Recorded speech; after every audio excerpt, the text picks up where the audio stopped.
मेरा नाम है हरिया, मैं काम करता हूँ बहुत बढ़िया, खाता हूँ खाना और रोज गाता हूँ गाना। अरे यार, आज तो बहुत देर हो गई। इस खतरनाक जंगल को देखकर तो मेरे हाथ पैर ठंडे हो गए हैं। अगर मैं वक्त पर गांव नहीं पहुंचा तो मालिक बहुत नाराज हो जाएंगे। तभी हरिया को एक आवाज सुनाई देती है। सुनिए हरु जी।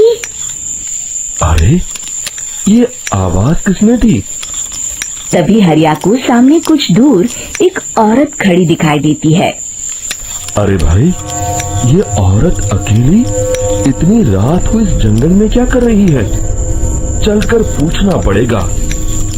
फिर हरिया अपनी बैलगाड़ी उस औरत के सामने लाकर रोक देता है और उससे पूछता है।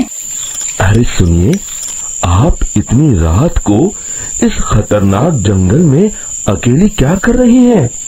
तभी वो औरत मीठी आवाज में कहती है। अरे हरु जी, आप आ गए। मैं कब से आपका इंतजार कर रही थी। वैसे तो यहाँ से काफी लोग गुजर चुके हैं, लेकिन मैं खास आपका इंतजार कर रही थी। अच्छा, तुम सच कह रही हो? मुझे तो यकीन नहीं हो रहा है। वो क्या है ना, आज तक किसी ने मुझसे इतने प्यार से बात नहीं की। हाँ हाँ हरु जी, मैं सच कह रही हूँ। अब देर मत करिए और जल्दी से मुझे मेरे घर तक छोड़ दीजिए। हाँ हाँ, कौन सी बड़ी बात है, अभी छोड़ देता हूँ। आप मेरे पीछे बैलगाड़ी में बैठ जाइए और मुझे रास्ता बताते चलिए। फिर वो औरत हरिया की बैलगाड़ी में बैठ जाती है और हरिया बैलगाड़ी हाँकता हुआ आगे चल पड़ता है। फिर उस औरत के बताए हुए रास्ते पर चलते चलते हरिया बैलगाड़ी लेकर एक काली गुफा के आगे आकर रुक जाता है। हरिया उस औरत से पूछता है। हाँ देवी जी, आपका घर कहाँ है? यहाँ तो एक गुफा के अलावा और कुछ नहीं है। तभी अचानक वो औरत हवा में उड़ने लगती है। देखते ही देखते उसका सुंदर रूप एक डरावनी चुड़ैल में बदल जाता है और वो जोर जोर से हंसती है। अरे तू तो एक नंबर का बेवकूफ निकला। तू तो बड़ी आसानी से मेरी बातों में आ गया। अरे मर गया रे, ये तो एक चुड़ैल है। हे भगवान बचा ले, ये तो बड़ी डरावनी दिखाई दे रही है। और फिर अगले ही पल हरिया की बैलगाड़ी में रखा सारा सामान हवा में उड़ता हुआ उस काली गुफा के अंदर चला जाता है और वो चुड़ैल भी उस गुफा के अंदर जाकर कहीं गायब हो जाती है। हरिया ये नजारा देख बुरी तरह घबरा और परेशान हो जाता है। अरे, ये चुड़ैल तो मेरा सारा सामान लेकर गुफा में गायब हो गई। अब क्या होगा? अगर मैं गांव खाली हाथ गया तो मालिक मेरी अच्छी खबर लेंगे। मेरी इस बात का कोई यकीन भी नहीं करेगा। फिर आखिर वही हुआ। हरिया के मालिक चंपक सेठ को हरिया की किसी भी बात पर रत्ती भर भी यकीन नहीं हुआ। चंपक सेठ को लगा हरिया झूठ बोल रहा है और उसने ही लालच में आकर सारा सामान हड़प कर लिया है। फिर हरिया को बेईमान समझकर चंपक सेठ उसे काम से निकाल देता है। अगले दिन अपनी दुकान में परेशान बैठा चंपक सेठ गुस्से में बड़बड़ाता है। अरे, दुकान में तो सामान बिल्कुल भी नहीं है। अब मुझे ही शहर जाकर सामान लाना होगा। फिर वो अपनी बैलगाड़ी लेकर शहर चला जाता है। शहर से सामान लेकर जब चंपक सेठ वापस गांव लौट रहा होता है, तभी उसे एक आवाज सुनाई देती है। चंपक जी, ओ चंपक जी। अरे, ये तो कोई मेरा नाम लेकर मुझे पुकार रहा है। फिर उस रास्ते में वही औरत खड़ी दिखाई देती है।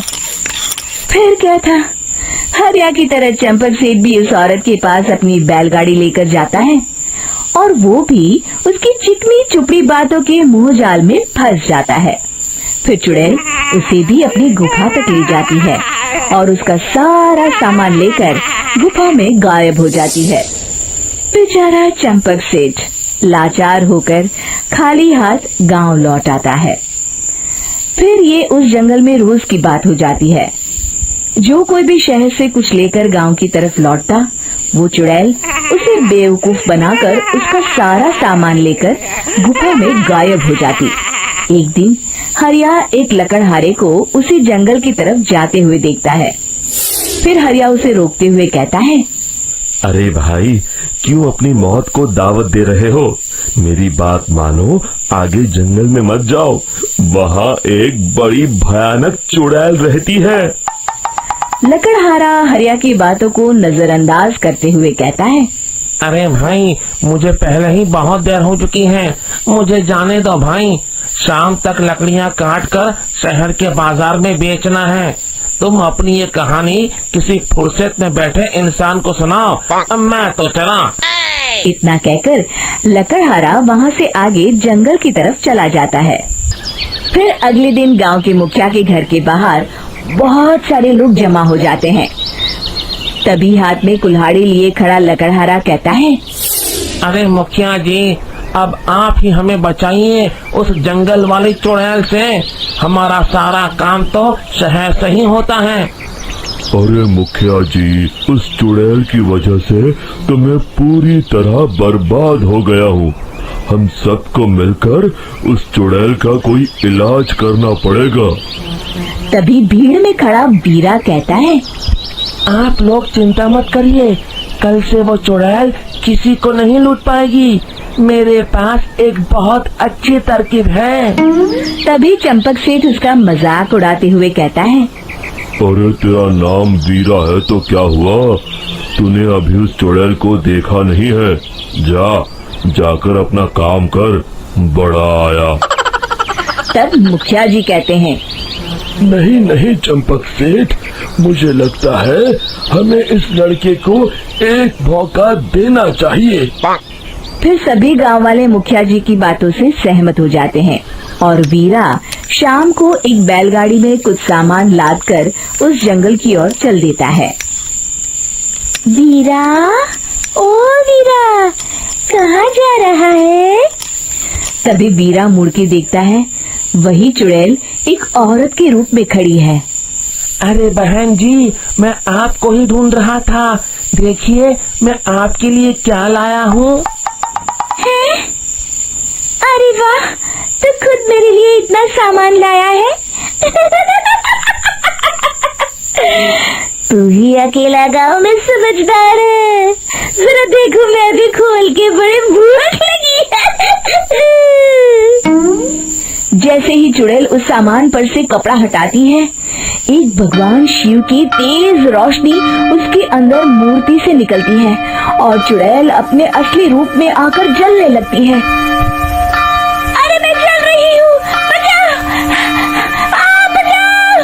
ओम नमः शिवाय, मर गई मैं! देखते ही देखते वो चुड़ैल राख के साथ उड़ जाती है और सभी गांव वाले भी वहां आ जाते हैं। शिक्षा बुराई पे सदा अच्छाई की ही जीत होती है।